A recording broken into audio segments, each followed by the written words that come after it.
Welcome back. This is Prime Time ZW, powered by the Business Times. And now we're taking a closer look at the Mutapa Investment Fund. It is a sovereign wealth fund set up in Zimbabwe to generate, and it has generated a lot of interest and questions across the length and breadth of this country. So we thought we'd bring in the Chief Investment Officer to shed more light on what's been happening there, what they have in store for us, and understand the processes that take place there. Mr. Simbarashe Chinyemba is the Chief Investment Officer. Thank you for joining us. Thanks for having me, Farai. Fantastic. I suppose let's get straight into it. Yeah. Obviously, a lot has been said about the Mutapa Investment Fund, and depending on who you're listening to, you will have heard different versions. But from the horse's mouth, so to speak, could you just give us a bit of background? In one sentence, who is the Mutapa Investment Fund, and why should Zimbabweans trust it? Well, thanks for that opening question. I think what I would probably say is so that everyone has the same view. Yeah? Because we want to give everyone the truth from the same point. True. We have a website. It's called www.mif.co.zw.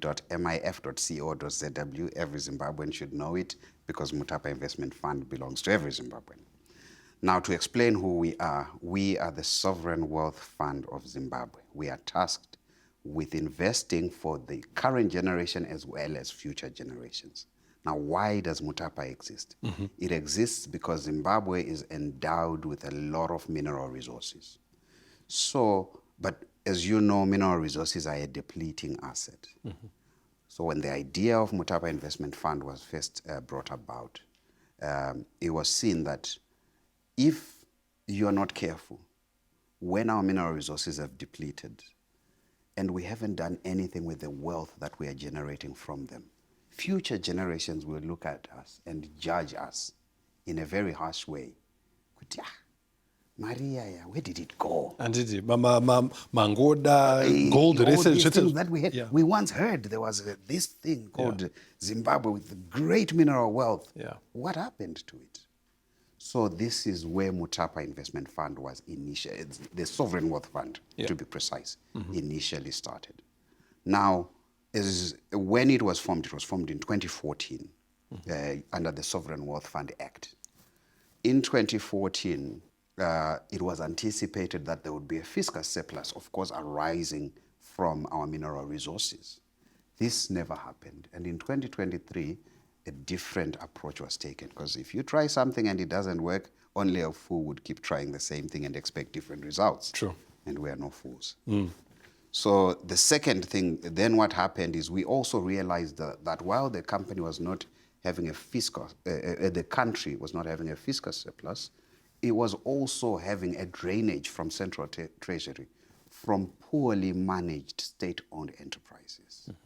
So the president, in his wisdom, decided that let's move these companies into a more professionally run entity, hence Mutapa Investment Fund, to reduce the drag on the fiscus, but also to make sure that essential services that these companies were initially formed to provide can actually be provided. Now, I'll give a few examples maybe as we go along of some of these investments that were moved into Mutapa.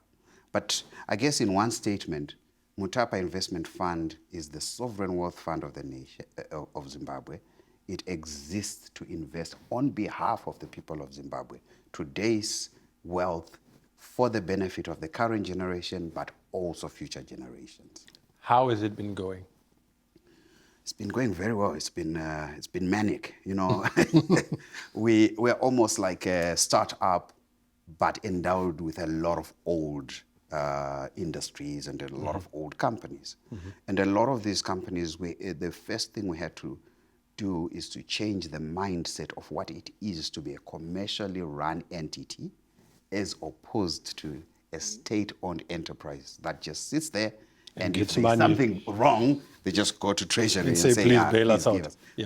But what the government has said to Mutapa Investment Fund is, we've given you this, turn around these entities, make sure they are running competitively and commercially in the industries that they are in so that we don't have to keep taking money from the people of Zimbabwe to bail them out on a yearly basis. So it's been very difficult, but we have a great team at Mutapa Investment Fund led by Dr. John Mangunja, who is the CEO of Mutapa, who I report to. So the team, there is a very strong team and we are very resolute about the mission that's been given to us. So while it has been difficult, we have the right team in place to make sure we achieve the mandate we've been given. Any milestones or successes you could point to right now to say, look, okay, work in progress, yes, but we can already point to that? If I wanted to be cheeky, I would say just being around 2 years later is a milestone, but we're Yeah. here for hundreds of years. Yes. But what I would probably say is that, firstly, as you know, on the 31st of December, we released our first annual report. That is a huge milestone. Many Zimbabweans didn't even know that these entities could actually report on their financials. We released our 2024 audited financial statements. And I'm glad to also announce that within a week, we are also releasing our 2025 audited financial statements. So if you think about it, those are huge milestones for entities that some of whom are 5-6 years behind in terms of having audited reports. Mm-hmm. So I want to talk a bit about the investment strategy because I think that sits directly under you. First of all, just picking up on the point you've just talked about, we're talking about state-owned enterprise. Correct. For the longest time, there were some people who said, look, government has no business being in business, and so let's shed these off, let's find investors who want to buy them, and let's go and court people to come and buy them. What is the thinking now? Are you looking to turn these businesses around and then sell them? Or are you saying, look, let's turn them around and actually continue running them? What's the strategy in that regard? Okay. Well, our strategy is in the long run, we're very happy for some of these entities to also have external investors. In the short run, certainly for the next 3 years, our main mandate is to make sure that these companies are operating profitably. So as a result, we have an acronym that we use for our strategy, which is FIRE: fix, invigorate, and extract. So revive as well is the R. And S, which is for strengthen. So you may want to call it fires, but FIRE is what we use. So, i.e., the strategy is let's fix those companies that are doing badly. And those that are doing relatively well, let's reinvigorate them. Let's give them enough support and enough capital for them to then get stronger. And once all of these companies are working, we can then extract value from them, which is the E, for the people of Zimbabwe. Now, to those that say that government has no business being in business, I mean, you know, it is your government. You can demand of it what you wish. But Zimbabwe would then become the first country I know where the government is not in business. You cannot run away from the fact that the government is required in business because government underpins essential services that people need. So you can't run away from an economy where the government is an essential part of business. What we are saying is, given that whether the companies are doing well or not doing well, government will always be in business. Why don't we take the path where those companies are doing well? Because whether you like it or not, government will always be in business in every country. Zimbabwe would not be unique. Okay. Yeah. I'll come back to that, and I want to come back to that, but let me just finish on this thread of strategy. You also then mentioned at the start of the conversation the extractives industry and the minerals. Is that also a key sector you're prioritizing, and if so, which others as an investment strategy going forward? Well, all the industries that we have under Mutapa Investment Fund are priorities for us. It just depends on where we think they sit within the whole ecosystem. Extractive industries, particularly mining, we see it as a very essential part of the fund in terms of being able to utilize those resources to raise financing that we can then allocate to the other sectors. So, for example, we had Chinymeba Mining House, we had Default, and then we also have a few others that are under there where we have minority shareholdings in them. But what we have now done is we have put all of these entities together. We have then split them into specific minerals. And one that I would like to talk about specifically is Mutapa Gold Resources. It's a company now that constitutes of all the gold mines that were owned under Mutapa. And if you look at it from a strategy perspective, gold is like money. As long as you can extract it profitably, you can then use the proceeds from that to leverage the fund for us to actually get financing that we can then apply, say, to Net1, to Tel1, companies that would do very well if they were supported with good capital. Yeah. I like that point you've just made, and I think in a different forum, I remember speaking to one of the executives at Afrexim Bank saying African countries need to do a lot more with their gold resources and maybe come up with a reserve that they can use to borrow against. But now going back to the point we're talking about earlier, state-owned enterprises. Historically, the underperformance has been associated with the fact that there are challenges in terms of skills. There is political interference and meddling. Are you immune to the second before we come to the first and how you've addressed the issue of skills? Nobody is immune to attempts at interference. Okay. I think you just have to be strong enough to withstand interference, right? Okay. If you want to use the word immune, you're talking about the immune system, Yeah. right? A disease can attack you. Yeah. But if you're strong enough, you can withstand it and move on. True. Right? If you're weak, then obviously the alternative happens. So we, as Mutapa, we have deliberately built a system that can withstand interference. Right? Starting from the fact that when the law itself requires Mutapa to have a specific governance structure. We have a board of directors that is purely professional, made up of people from industry. It's in the law. From industry that have commercial awareness to run a fund like Mutapa.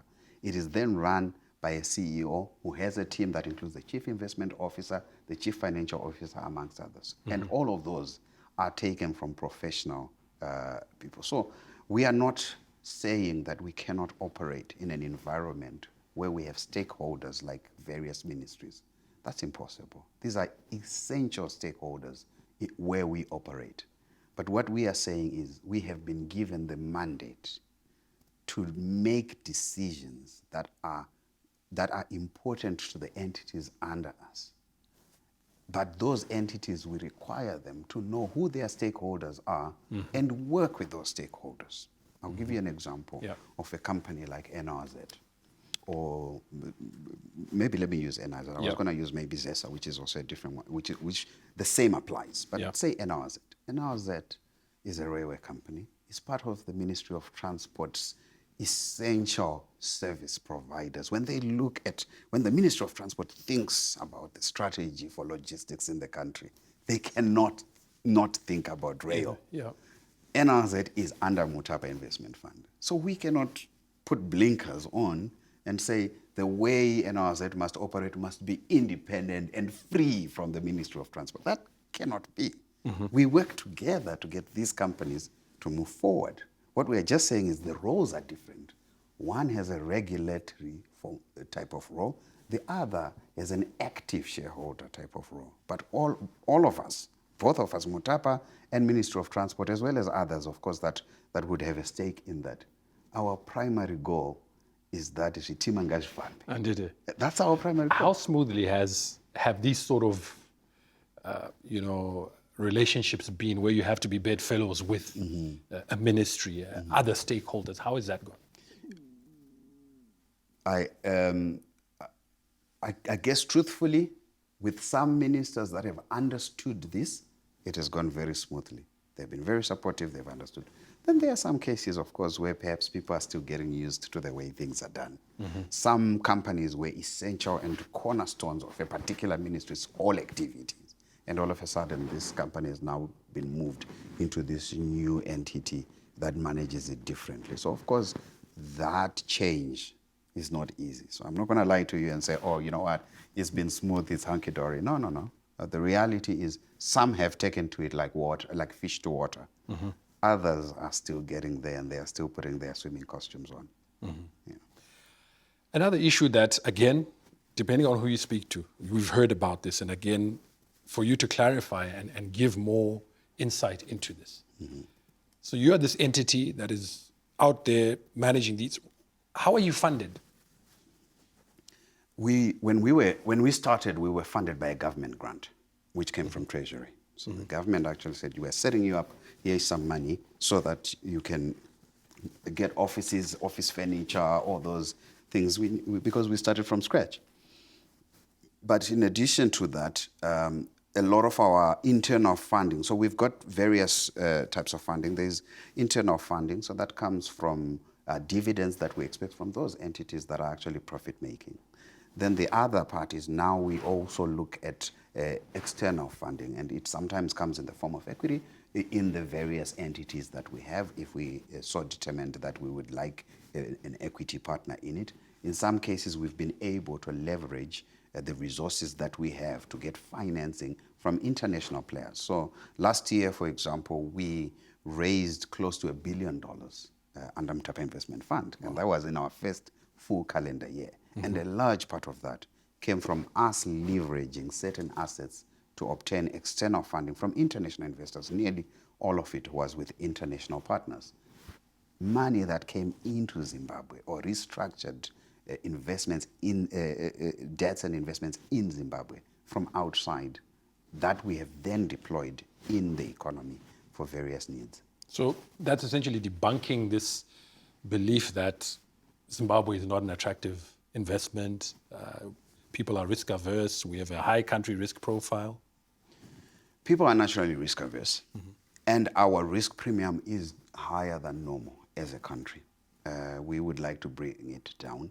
But to say Zimbabwe is not an investable country, that is not true. That's not our experience. And certainly that's not how we want to project ourselves out there. Our experience is people want to come to Zimbabwe. We receive more offers than we say yes to. Wow. When you run a fund, probably the most common answer that you give is no. Why? It's not that we don't want money, but what is the cost of that money? What are the conditions attached to that money? So Zimbabwe is investable, but some people want to make it uninvestable so that when they come here, they do a smash and grab. Yeah. They tell you that, you know what, nobody really wants your gold, but give it to me. At this price, I'll take it. I'll take it off your hands. Yeah, exactly, because they believe me, they don't believe you, right? So that's why we are also set up, because we are set up to make sure that people are not coming here and mugging Zimbabweans of our resources without actually making sure that they pay top dollar for it. We shouldn't be taking financing that demands of us to effectively mortgage our country to the hilt without the return that we expect. We must be able to actually say, you know what, this cost of capital is a little too high. Maybe if we reduce it, we can be partners. So when you hear people saying that Zimbabwe is not investable, what they really mean to say is, oh, I thought that I could come in here and walk away with a pot of gold for nothing. For a song. Because people are not that smart in Zimbabwe. And then they come here, they're surprised to see, actually, people like you, Farai, are very smart and you're asking the right questions and they're, that's not what I heard, you know. I mean, I used to live in the diaspora for quite a while. When you're out there, the news you see about Zimbabwe, you can imagine when you get here, you're like, okay, where's the violence, right? I don't see it, right? Because people outside will always be like that. Investors are naturally risk averse, okay? They want to be compensated for the risk they are taking. We are just saying, let's price that risk appropriately so that we don't mortgage our country for nothing. That's really where we are. But people want to invest in Zimbabwe. We have more, like I said, we have more requests than we say yes to. So talk us, I mean, I suppose without giving much detail or divulging what might be strategic, but how do you go about the process of assessing to say, or scrutinizing that this is good, or let's go for this? I suppose in a way, talk us through the structures that are there to ensure that you're actually making the best decisions. Yeah. So I guess if you look at Mutapa Investment, we do behave like probably I'd say more a typical private equity firm than we would a kind of an equity manager for listed equities, because a lot of our entities are not listed. We have an investment team that I lead, and that investment team has analysts and head of clusters. When we have an opportunity that we would like to look at, or somebody approaches us with an opportunity, the primary job is for the analyst to look at that before I look at it. I have a deputy that also helps with looking at this. I don't just look at it myself.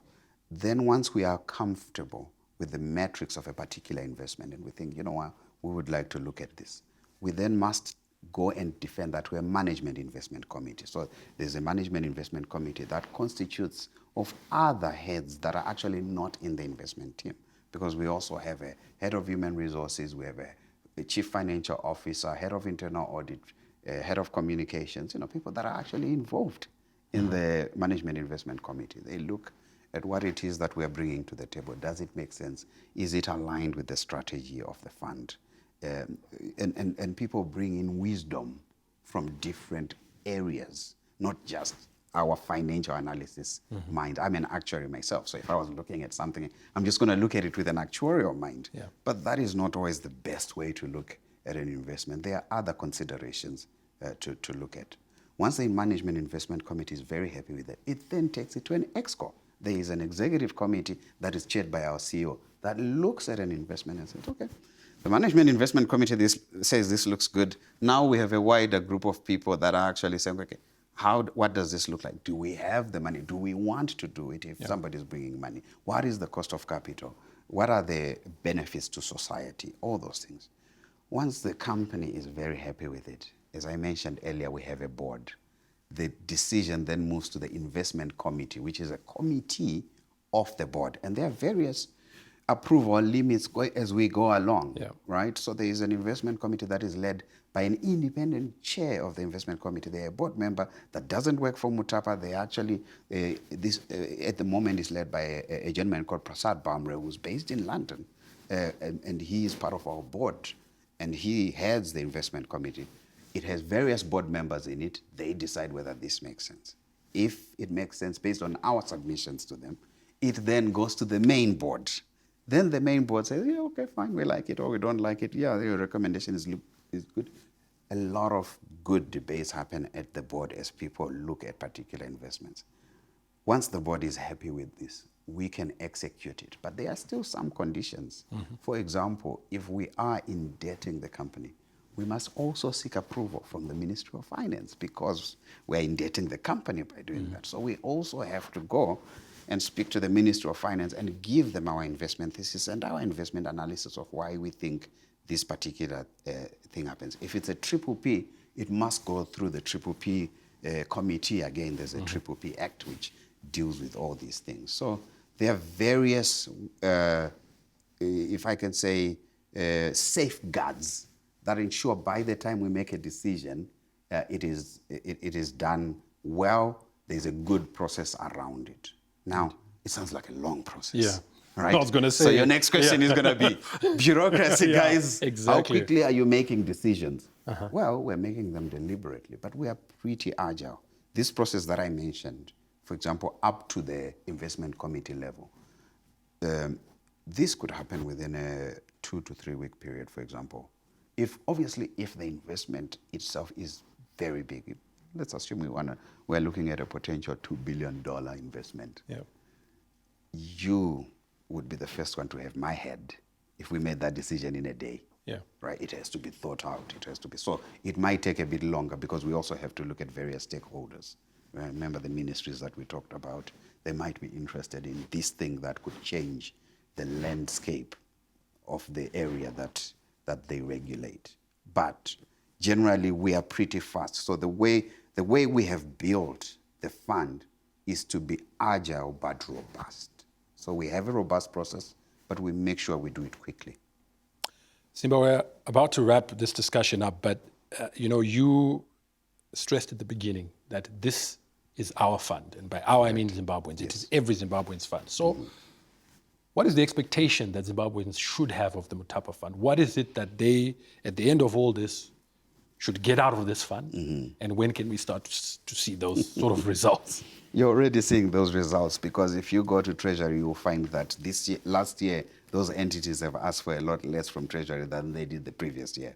So we were actually talking about it in a board meeting that in the very first instance, if we came and we said we have made minimal profit, that actually is progress for entities that were loss-making. So our first goal is that no entities under Mutapa should be loss-making, and there are quite a few that are. So that's the first thing Zimbabweans should be looking out for. Are these entities at least breaking even? And those that can make money, are they making money and are they competitive? The services that these entities are supposed to provide, can we now see them?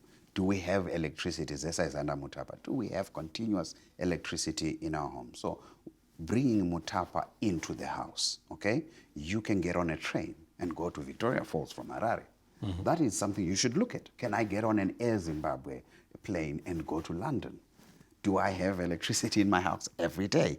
And is it at an affordable price? So those are things people can actually use and see to measure the progress of Mutapa Investment Fund. But in addition to that, at the start of our conversation, I gave you the website of the fund, which I said everybody must go to. There we post our financial statements. You can actually also, if you're so inclined, look at those financial statements and see the progress of the fund and our strategy. We have said in 5 years' time we must be a $30 billion fund. You need to hold us to account for that, right? Indeed. Because it's the country's money. You want to see, have we got there? For me, that shows you what we are doing. But more importantly, like I said, a lot of these entities were created to provide essential services in our nation. If we do that, and we are in your house providing those services in a manner that doesn't cost you too much and yet still remain profitable because we're efficient, then we've done a very good job. And if your grandchildren can also benefit from those services 100 years from now, then we have really done well. Then we are a true sovereign wealth fund. Indeed. We must end this discussion here because of time, but I want to thank you so much, Simba, for coming through. Cheers, Farai. It's a pleasure. That was Simbarashe Chinyemba, Chief Investment Officer of the Mutapa Investment Fund. We'll unpack more insights on Primetime ZW, brought to you by Business Times. Stay tuned.